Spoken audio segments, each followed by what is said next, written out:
वासुदेवा हे नाथ नारायण वासुदेवा। श्री कृष्ण गोविंद हरे मुरारी हे नाथ नारायण वासुदेवा। श्री कृष्ण गोविंद हरे मुरारी हे नाथ नारायण वासुदेवा। हे नाथ नारायण वासुदेवा। हे नाथ नारायण वासुदेवा।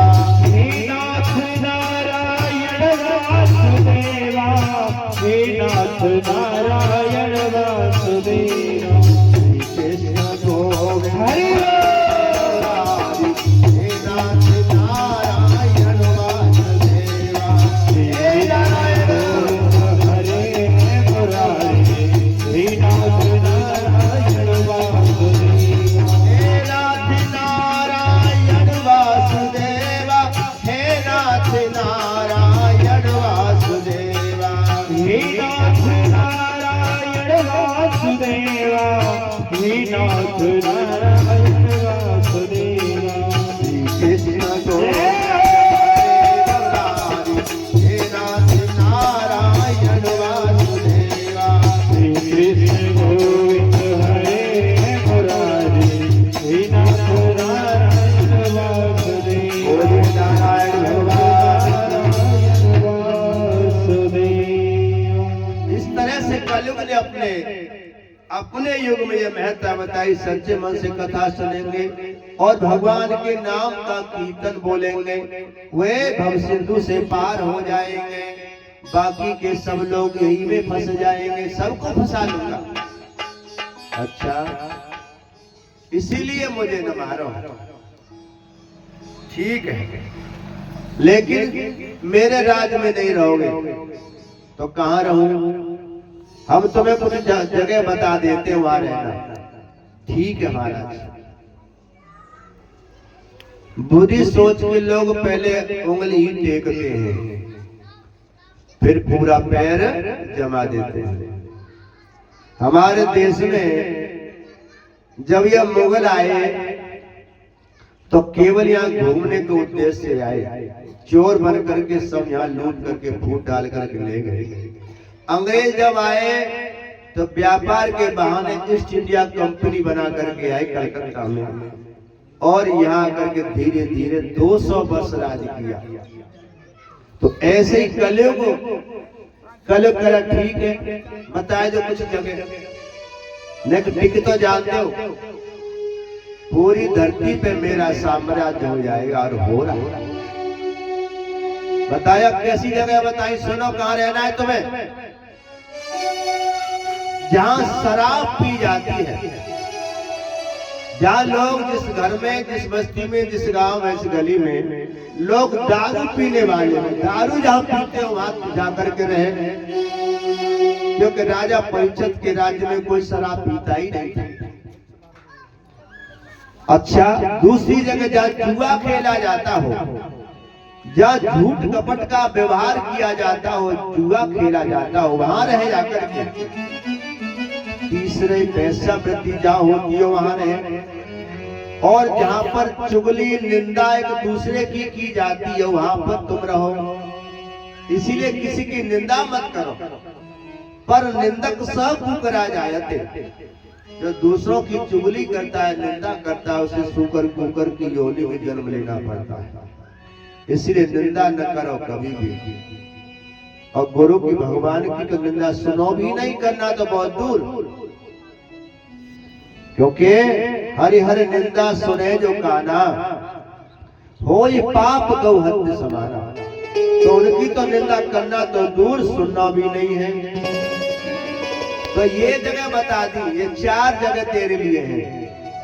अपने राज्य में ऐसा होता नहीं है, ठीक है महाराज, लेकिन उसे तो परीक्षित के राज्य में ही रहना था, राज था पूरी धरती पर।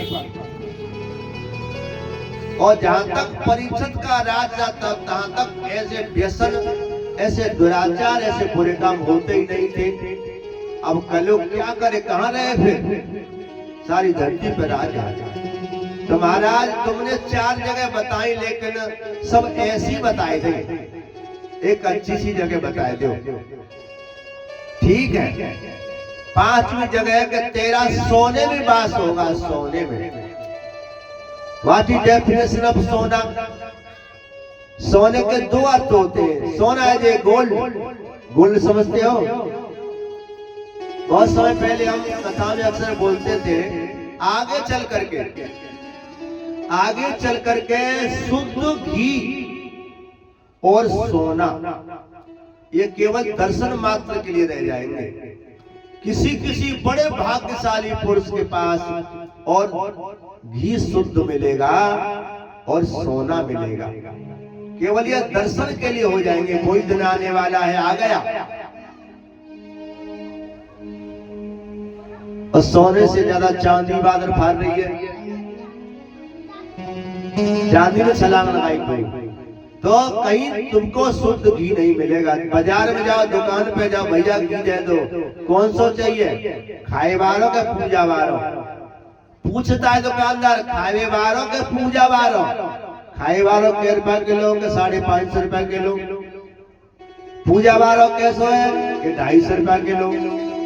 पूजा वाला 250 रुपए किलो है, खाए वालों 500 रुपए किलो है। तो 250 रुपए किलो घी आ रहे हो, न जाने क्या है। एक बार तुमने सुनी होगी, चर्बी से किससे हड्डियों का पिघला पिघला के घी निकाला थे, फैक्ट्री पकड़ी हुई थी। वो पूजा वालों घी है। जैसे सरसों के तेल को दीपक जलाए ले, मीठे तेल को दीपक जलाए ले, और जो कि शुद्ध घी के दर्शन हो गए, मिलेगा नहीं। सुनते पतंजलि वाले देते 2500 रुपए किलो शुद्ध घी, अब वो भी गारंटी नहीं है। तो ऐसे ही तो बताया कि 5वीं जगह में आप सोने में वास करो। तो सोना है ये गोल्ड, धातु सोना। दूसरा इसका अर्थ होता है सोना है ये आलस, सोना ये स्लीपिंग। जिस घर में आलस्य है, जिस घर में 10 बजे से पहले बच्चे नहीं जगते और मैडम जी 8 बजे जगती है, बाबूजी 1 कप चाय बना के देते जब तो अंगड़ाई लेके जगती है। जिस घर में आलस्य है, जिसमें सोना है, वहां कलयुग का वास है। 2 जगह बताई, आलस कर्म ही, आलस सूर्य के उदय होने से पहले जग जाना चाहिए। सूर्य प्राण है, सूर्य आत्मा है, सूर्य सभी ग्रहों का राजा है। जो लोग सुबह जग करके सूर्य का दर्शन करते हैं, सूर्य भगवान को नमन करते, प्रणाम करते, अर्घ्य देते हैं, उनका भाग्य चमकता है सूर्य की तरह। और जो सूर्य निकल जाए 10 बजे जग रहे, तो भैया उनके भाग्य तो भगवान ही रक्षक है। तो सोने में स्थान बता दिया, लेकिन गीता में भगवान कन्हैया ने कह दिया कि अहम स्वरूपम कंचन, सोना मेरा स्वरूप है। धातु में सोना मैं हूं, वृक्षों में पीपल मैं हूं, घोड़ों में उच्चे श्रवा घोड़ा मैं हूं, वैष्णव में शंकर मैं हूं, देवताओं में इंद्र मैं हूं, नदियों में गंगा मैं हूं, यज्ञों में जप यज्ञ में हूं। जप जो भजन करते हैं वो यज्ञों में सबसे ज्ञान है, तो श्रेष्ठ कहलाती है। तो भगवान ने नरों में अर्जुन में हूं, भगवान ने बताया अपनी विभूतियां। ऐसे ही धातुओं में सोना मेरा ही स्वरूप है, भगवान कृष्ण कह रहे हैं। और यहाँ कलयुग को वास बता दिया, जाओ सोने में। भाई जब भगवान है, भगवान के कलयुग कैसे आ जाएगा? अब बड़ी विडंबना हो गई, सोने को कृष्ण माने या कलयुग माने। तो यहाँ विद्वानों ने कहा कि जो नंबर 1 की कमाई का धन है, जो मेहनत खून पसीना से कमाई हुई धन से जो सोने के आभूषण तैयार किए, सोना लिया गया, उसमें भगवान कन्हैया का वास है। और जो नंबर 2 तरीके से, गलत तरीके से धन कमाया है, उसमें कलयुग का वास है। और नंबर 2 का धंधा काऊ के पास है, सबका नंबर 1 वही है ना। नंबर 2 का धन है। जो बाबूजी थाने में दरोगा के पद पे, जज के पद पर है, वकील है, डॉक्टर है, इनका यहाँ हो तो कोई बरामद मानना भैया। तो उनके यहाँ न चाहते हुए भी दूषित धन आ जाता है।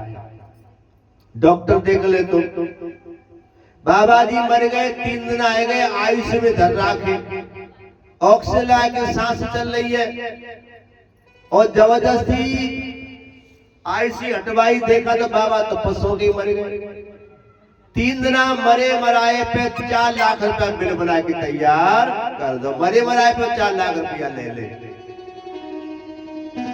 बीमारी लग गई, अनेकों बीमारी आ रही है। चीज बेच, खेत बेच, घर बेच, गिरवी रखे, जब तक पैसा टेबल पे जमा नहीं कर दोगे तब तक ऑपरेशन रूम में ले नहीं जाएंगे। बच्चा नॉर्मल होने वाला है, चले गए चेक करावे के लिए, बच्चा उल्टा है, फैली फटी हुई है, कुछ भी हो सकता है, जान वाले खतरा है, क्या करे? ऑपरेशन कराओ। अच्छा वाला भय का भूत बना दिया, 50,000 रुपये गड्डी खत्म करवा दियो, पेट फाड़ दो। अभी बच्चे का जन्म देने का समय भी नहीं हुआ, 15 दिन पहले पेट फाड़ के बच्चा बाहर। ऐसे बच्चों का माइंड आगे काम नहीं करेगा, माइंड विकसित नहीं होता, क्योंकि जब बच्चा अपने प्रकृति रूप से बाहर निकलता है तो ताकत लगाता है, माइंड विकसित होता है तो बच्चा बहुत होनहार बनता है। लेकिन आजकल की संतान माइंड से डैमेज निकलेंगे, अनेकों रोग 7 महीने पे 8 महीने बच्चे को बाहर निकाल दिया पैसे के लोभ से। और आजकल है केवल हिंदू ही धर्म में बहन बेटियों के ऑपरेशन हो रहे और किसी में नहीं हो रहे। देख लो 10-10 बच्चा के लेके के 10-10 तो आओ, एक को मां 10। भाई हम अपने बच्चे को पढ़ा के सरकारी नौकर बनाना चाह रहे हैं, है ना? और वो लोग अपनी सरकारी बनाना चाह रहे हैं, वो लोग अपनी सरकारी बनाना चाह रहे, सरकार बनेगी। तुम्हारा एक पहले क्या था, हम दो हमारे 4, कम से कम 4 होने चाहिए, 2 बेटा 2 बेटी तो कम से कम होनी चाहिए। एक रोटी न दे तो दूसरे तो देगा। फिर आगे और व्यवस्था चली, हम 2 हमारे 2, हम 2 हमारे 2। अब आगे और व्यवस्था खराब है, हम 2 हमारा 1। आगे ये होगा, हम 2 हमारा होए न हो, हम 2 हमारा होए न हो। ये सिटी बन रही है। आगे चल के हिंदुओं तुम्हें रोना पड़ेगा, जिस गाड़ी कोठी बना के तैयार करे ना, सब हाथ से जाएगा। एक है तो थप्पड़न से मार लेंगे, थप्पड़न से, लाठी घूसा बार उतना। इसीलिए हिंदू ही घट रहा है, हिंदू ही कट रहा है, हिंदू ही मिट रहा है, अभी तक हिंदू सो रहा है। देखो इसीलिए सोचो, तो ऐसे लोगों का धन दूषित है जो अनेकों प्रकार की परेशानियां लेकर के आता है, व्यक्ति में जाता है। अब यहाँ पूछ लिया कि अगर किसी के यहाँ ऐसा धन है, दरोगा जी रहे, घर में सास में वो झगड़ने के बात में सासू चली गई थाने और बहू चली गई थाने, रिपोर्ट लिखवा दी दोनों ने। अब दोनों बैठा नहीं, खबरदार बात मान ले तो दोनों को जेल में जाना पड़ेगा। घबराएगी दोनों, यही पर समझता कर लो, 11,000 रुपये तू दे, 11,000 तू दे, दोनों से 22,000 रुपये ले ले और समझौता करा दो, फिर घर भेज दे। तो ये हो रहा है। अब चाहे चीज बेच के लावे, चाहे 10 रुपया सैकड़ा ब्याज पे लावे, बाप को तो देना, वहां तो आएगा। ऐसा धन कहीं न कहीं गर्तों में ले जाता। तो अब क्या करे, किसी की मजबूरी बन जाती है ऐसा धन लेना। वकील कोर्ट तारीख पर तारीख देते जा रहे हैं, चप्पलें घिस गई, जूता फट गए, लेकिन न्याय नहीं मिला। आज की स्थिति है, हर बार तारीख फीस लो, हर बार तारीख फीस लो, तो यह धन दूषित है। तो बताया, शास्त्र कहते हैं, गुरुजन संतन कहते हैं, जिनकी नंबर 1 की कमाई है, मेहनत की खून पसीना की कमाई है, उनके लिए शास्त्र आज्ञा देते हैं कि 10वां हिस्सा गुरु का अधिकार होता है। 10वें हिस्से का धर्म में, दान में, सेवा में, कथा में 10वां हिस्सा लगाओ तो तुम्हारी उन्नति होगी, सुख समृद्धि बढ़ेगी और वो लोक भी आपको मिलेगा, पुण्य भी आपको मिलेंगे। और जिनकी नंबर 2 की कमाई है उनको तो 4था हिस्सा बताया, 25% धर्म में लगाना चाहिए तो ठीक है, नहीं तो संतान परीक्षणी होगी, अनेकों बीमारियां लगेगी, मर्ज लगेगी, अन्यथा वो धन काम नहीं आएगा। तो ये इसीलिए अब कलयुग ने देखा कि 5वां स्थान सोने बता दिया, तो कलयुग ने देखा दिव्य दृष्टि से महाराज परीक्षित के सिर पे सोने का मुकुट है, सोने का मुकुट पहन के गए और परीक्षित ने छलांग लगाई, परीक्षित के मुकुट में कलयुग ने छलांग लगाई, जाकर के बैठे। और जो सोने के मुकुट में सिर पे बैठा और परीक्षित महाराज की बुद्धि खराब हो गई। चले आए, आश्रम में पहुंचे, एक महात्मा भजन कर रहे हैं और जाकर के उल्टा सीधा बोलने गए, महात्मा तू क्या ढोंग कर रहा है, हमें पानी पिलाओ, हम राजा हैं। और संत तो भजन में बैठे, समाधि में बैठे। इसीलिए जब गुरु लोग, संत लोग भजन में बैठे हो तब चरण नहीं छूने चाहिए। स्नान, शयन, भोजन और भजन, सोते हुए व्यक्ति के पैर नहीं छुओ, भजन करते समय व्यक्ति के पैर नहीं छुओ, चाहे कोई भी हो, गुरु हो, बड़ा कोई भी हो। स्नान करते समय पैर न छुओ और भोजन करते समय पैर न छुओ। मिलना है तो बैठ इंतजार करो, नहीं तो दूर से ही धरती मैया को छू करके प्रणाम करो।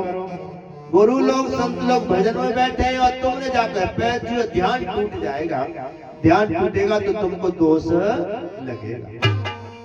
ऐसे ही भजन भोजन दोनों एक कैटेगरी के होते हैं। भजन भी हमें एकाग्र होकर करना चाहिए, मौन धारण करके करना चाहिए, इंद्रियों को भोजन पर लगा के करना चाहिए।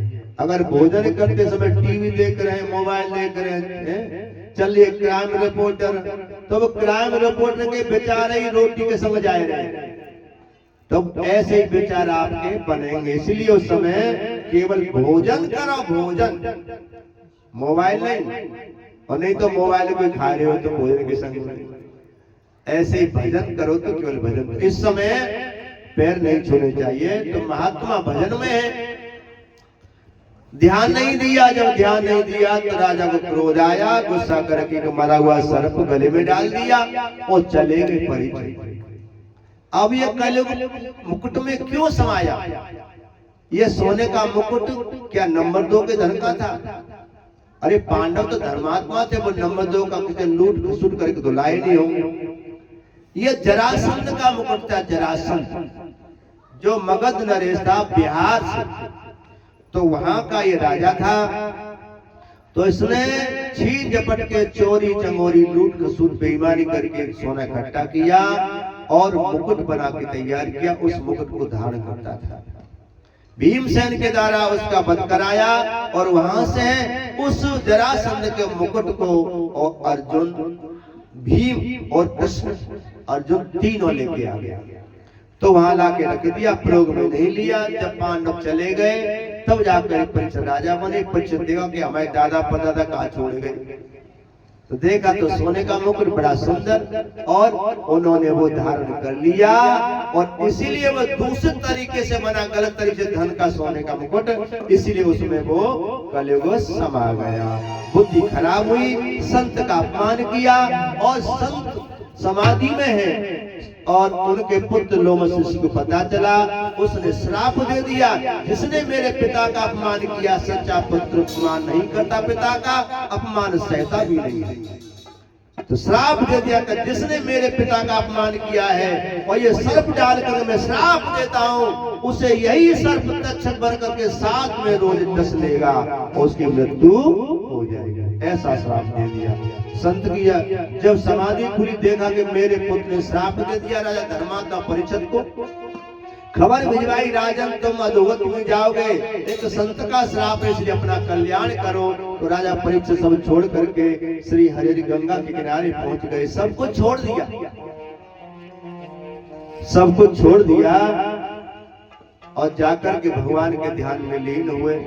अब जो सुनता है कि राजा परीक्षित को श्राप लगा है, सभी ऋषि मुनि आ रहे हैं, कहते हैं कि सुखदेव जी आए, कुछ लोग कहते नहीं बाबा भोलेनाथ आए, कुछ लोग कहते नहीं मेरे गोविंद ही सुखदेव का रूप धारण करके आए अपने भक्त का कल्याण करने के लिए।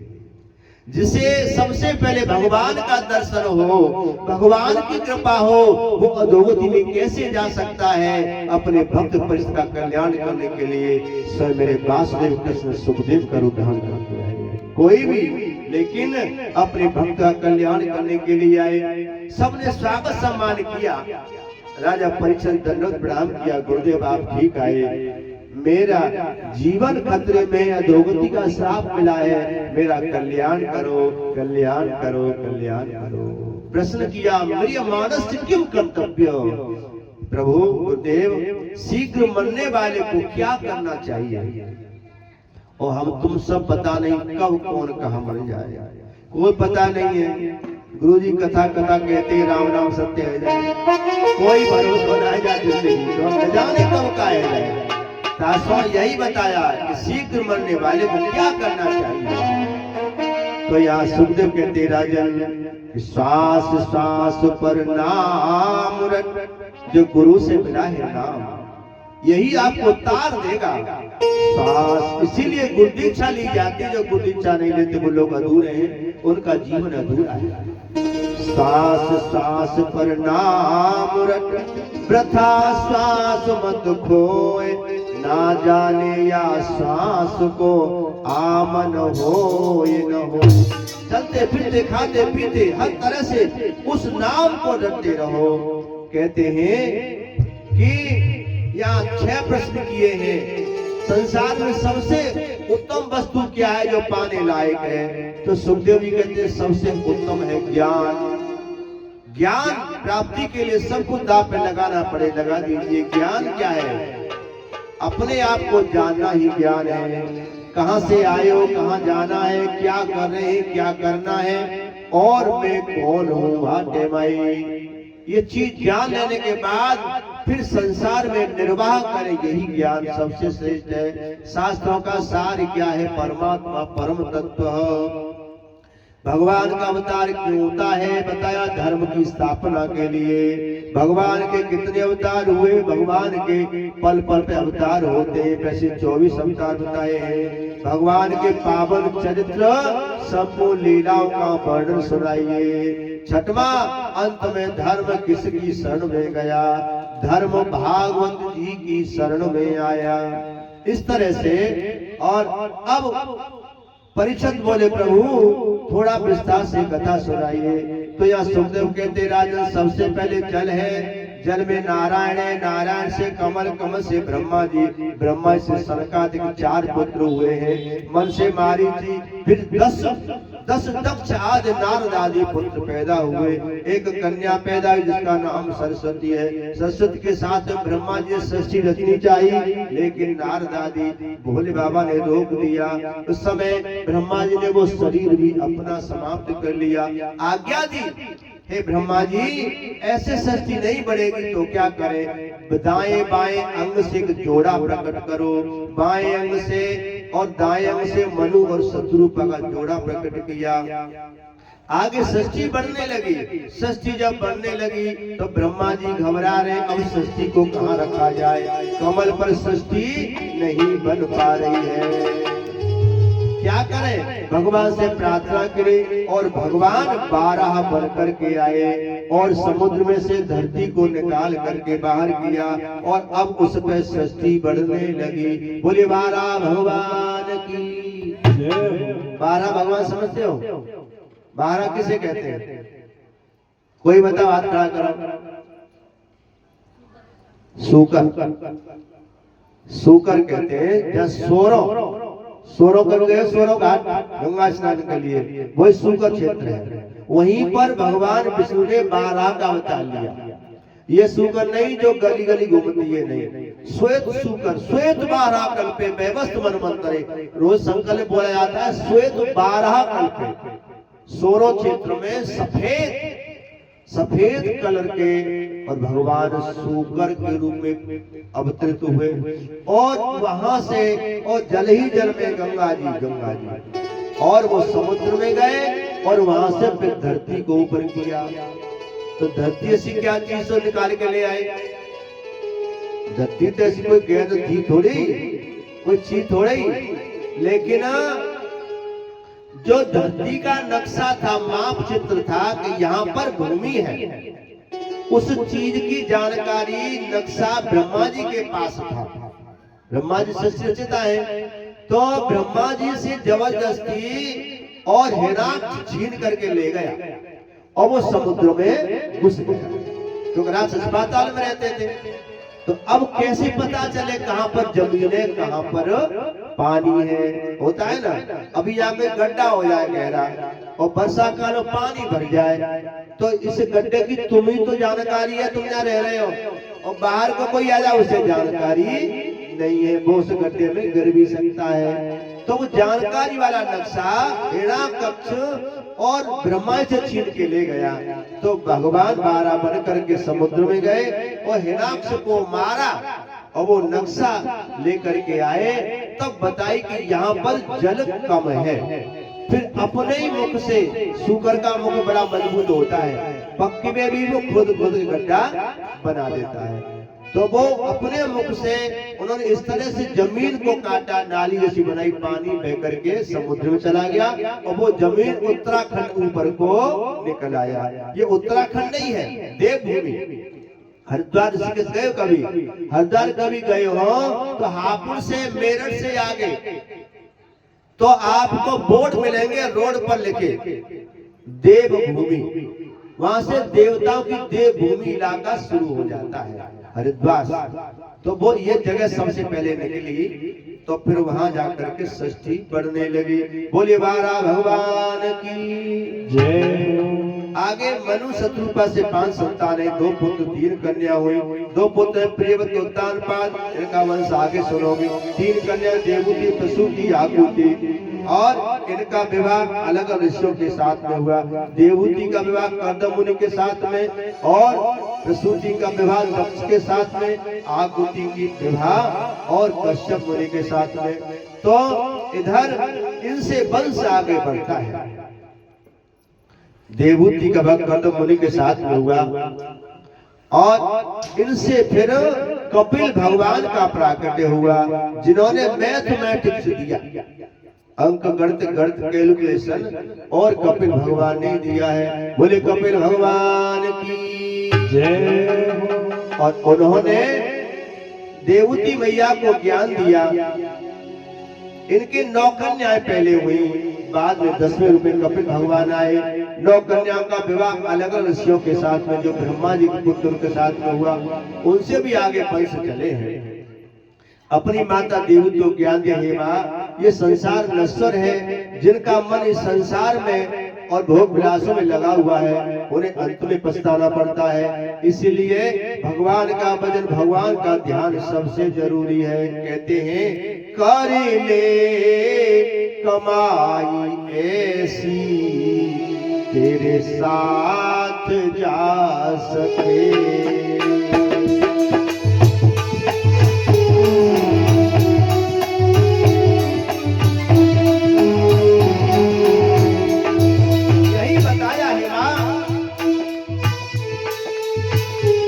कर ले कमाई ऐसी तेरे साथ जा सके। कर ले